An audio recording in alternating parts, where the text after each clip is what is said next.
Bom, pessoal, estou aqui com o Vitor Fontana, um amigão, teólogo presbiteriano, conhecedor de línguas originais, e a gente decidiu, eu decidi com ele e chamar outros amigos a fazer um material bônus para você.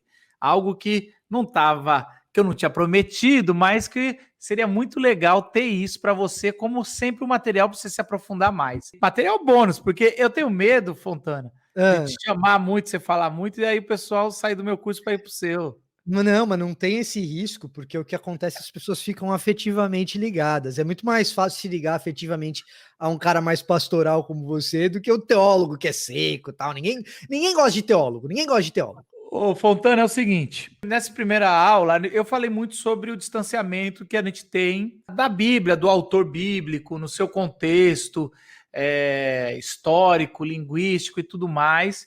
Isso a gente já abordou, o pessoal já ficou chocado. Mas uma coisa que eu acho que você tem bastante propriedade, ou boa propriedade para falar, é sobre tradução. E Sim, aí, uma das coisas que a gente sabe é que toda tradução já é uma interpretação. Já tem uma interpretação. Não tem como eu traduzo do inglês para o português às vezes, e você tem que escolher palavras, e às vezes não é tão assim, ou você traduz o conceito, ou você traduz a palavra em si, e aí tenta imagina explicar. se com o É, inglês já te traz esse tipo de dificuldade, imagina fazer isso com uma língua morta. exatamente. A minha pergunta nesse material bônus é o seguinte: a Bíblia que a gente tem traduzida nas suas versões é confiável? É uma versão que a gente pode ler? Ou a gente está perdido mesmo e precisa entender, aprender grego e hebraico e um pouco de aramaico? Veja só, olha só que coisa interessante, né. O aramaico, por exemplo, não é uma língua que eu domino. Muito embora o aramaico seja uma parte da Bíblia muito pequenininha, e por isso não se ensina no seminário, porque você vai ter um trecho de Isaías e Daniel, basicamente, o resto é hebraico mesmo no Antigo Testamento. Mas como é que eu vou ler Macabeus? A Não, brincadeira. mas é uma excelente pergunta, essa é uma excelente pergunta, que a gente pode inclusive fazer um quarto vídeo de bônus sobre os apócrifos, se você quiser depois, Isso é legal. para vocês verem que o teólogo também é generoso, não tanto quanto o pastor. Mas respondendo a tua pergunta sobre confiabilidade, o que que acontece? Você tem o Novo Testamento em grego, você tem o Antigo Testamento em hebraico. A melhor resposta, na minha opinião pelo menos, e do contato que eu tive com os textos originais, quando eu falo em texto original, não estou falando do texto que o cara escreveu, isso é o autógrafo.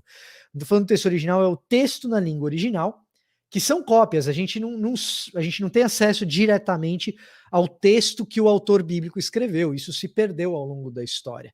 A gente tem muitas cópias, e a partir dessas cópias a gente forma ali o texto bíblico nas línguas originais, e do contato que eu tive com essas línguas originais, em hebraico e grego, as nossas traduções mais modernas, elas são tão confiáveis quanto é possível ser confiável. Eu acho que essa é a melhor maneira de definir. O que eu quero dizer com tão confiáveis quanto é possível ser confiável?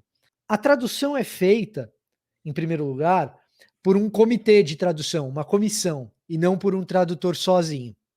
Então, junta-se um corpo razoável de exegetas, na medida do possível heterogêneo esse corpo, então, de diferentes tradições teológicas, se possível étnicas, para eliminar os vieses pessoais. E existe debate sobre aquelas passagens que são mais polêmicas ou difíceis de se traduzir, precisamente por existir uma distância entre uma língua e outra, e essa distância entre uma língua e outra, e expressões que existem em uma língua que na outra não existe, ou então categorias gramaticais que existem em uma língua e que na outra não há, isso torna a atividade uma atividade complexa e difícil, mas que quando se chega nesses pontos mais difíceis de tradução, existe discussão entre esses eruditos, e a partir dessa discussão entre os eruditos se alcança um consenso para que a gente tenha a tradução da maneira como é. Então, se você pegar as traduções modernas mais populares na língua portuguesa, todas elas passaram por esse processo. E quando você aprende o grego e o hebraico, você vai perceber que na maior parte dos casos, elas fizeram bons trabalhos. Em alguns casos, você vai olhar e vai falar assim: aqui a NVI fez um trabalho que parece mais razoável. Em outros, você vai falar, pô, aqui não foi a NVI que fez um trabalho mais razoável. Quem fez o trabalho melhor, aparentemente, foi a Almeida Revista Atualizada. E assim, e isso vai acontecendo. Mas se você tem 2 ou 3 traduções e você entende como elas funcionam, você está muito na frente da maioria das pessoas.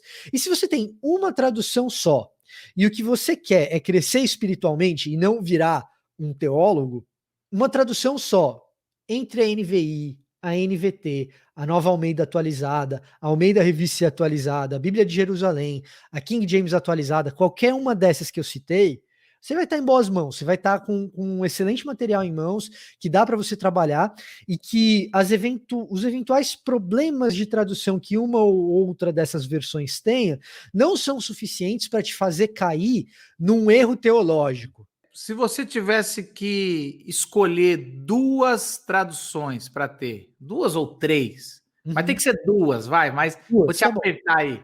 Quais seriam? Hoje, porque eu não trabalhei o suficiente com tradução, com a Nova Almeida atualizada de lado, do meu lado, geralmente quando sai uma tradução, eu Vitor, pessoalmente, levo mais ou menos 2 anos para ser capaz de fazer uma avaliação se aquela tradução é realmente, para eu ter uma opinião, porque geralmente elas são boas, tá?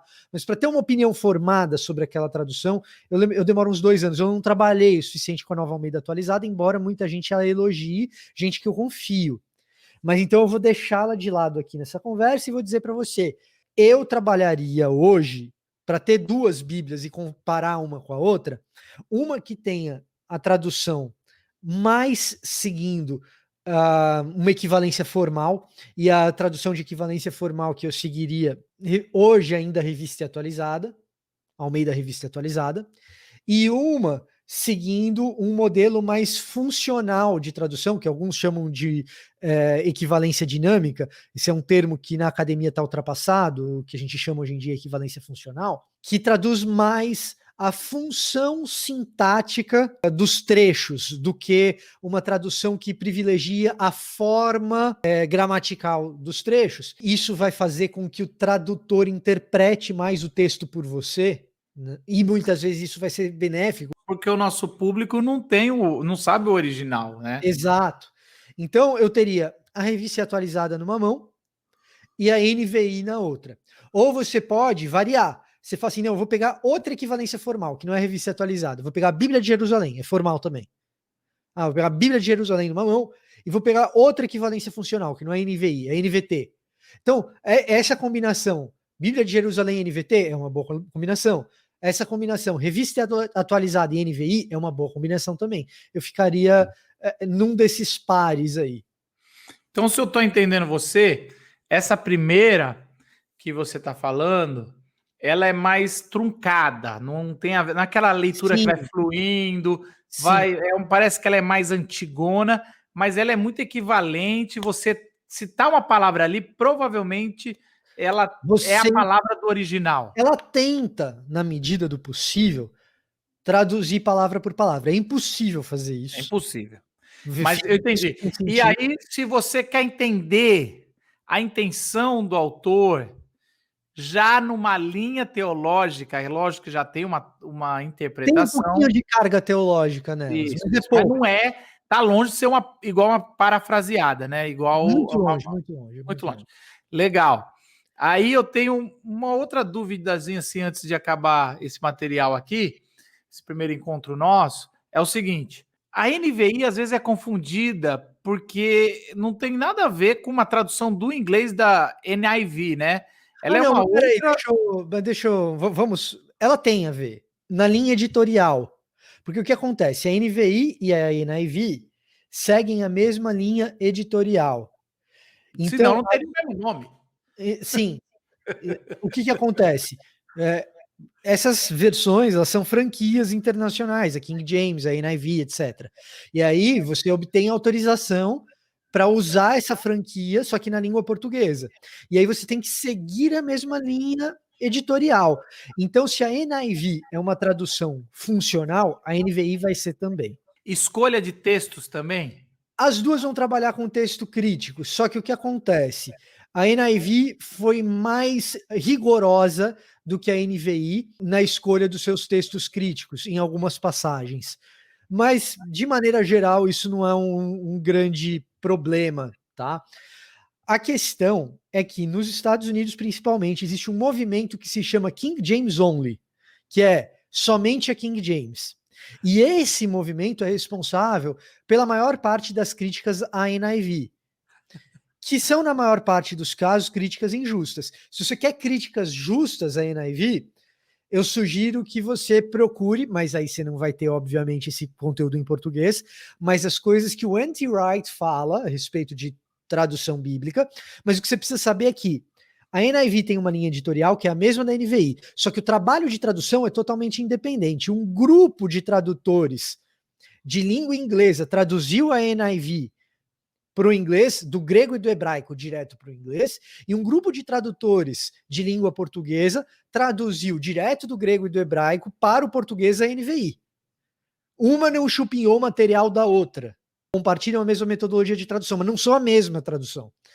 Né? O mesmo acontece com a King James brasileira e a King James... Eu nem sabia que tinha King James brasileira. A King James brasileira são duas, tem a King James e a King James atualizada. A que eu gosto é a atualizada. A King James mesmo brasileira, ela segue a linha da King James do século XVII em inglês, que tem muitos problemas. Aí sim você vai encontrar muitos problemas, mas são problemas simplesmente porque o tradutor lá do século XVII não tinha a mesma...